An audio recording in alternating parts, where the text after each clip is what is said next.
একটা গাছের কাঠ যার মধ্যে প্রাণ নাই, সেই জিনিসটাও রাসূলের ভালোবাসাকে প্রকাশ করত।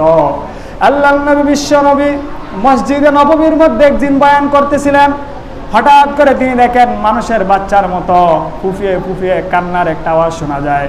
আল্লাহর নবী বিশ্ব নবী বলেন, ও সাহাবায়ে কেরাম, কিসের কান্না, একটু খোঁজ খবর নিয়ে দেখো।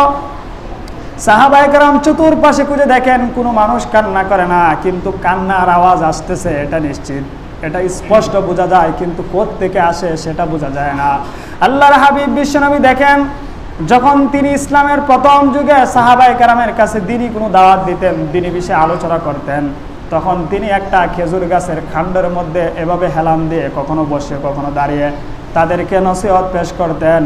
কিন্তু যখন সাহাবায়ে কেরাম বেশি হলো, তখন সাহাবায়ে কেরাম বিশ্বনবীকে দেখেন না, তখন একটা মিম্বর বানানো হলো। বিশ্বনবী যখন মিম্বরে বসলো, তখন ওই খেজুরের কাণ্ডটার মধ্যে আর হেলান দিয়ে তিনি বয়ান করেন না। আর এই কারণে খেজুরের কাণ্ডটা আল্লাহর নবী বিশ্ব নবীর সান্নিধ্য থেকে একটু দূরে সরার কারণে কান্নায় আওয়াজ তুললেন। তিনি এমন কান্না করলেন, কান্নার আওয়াজে বিশ্ব নবীর বয়ানের মধ্যে ডিস্টার্ব হচ্ছিল। আল্লাহর নবী বিশ্ব নবী নিজে গেলেন, গিয়ে সান্ত্বনা দিলেন, ও খেজুর কাণ্ড, তোমার কান্না বন্ধ করে দাও। কিন্তু কান্না বন্ধ হয় না।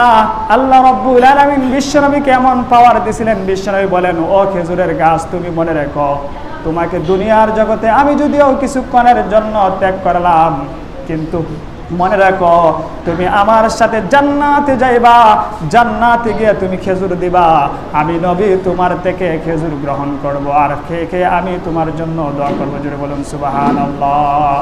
আল্লাহর রাসূল বিশ্বনবী বলেন, তুমি যখন জান্নাতে খেজুর দিবা, সেই খেজুর আমি খাবো। তখন ওই খেজুর গাছ আস্তে আস্তে তার কান্না বন্ধ করে দিল।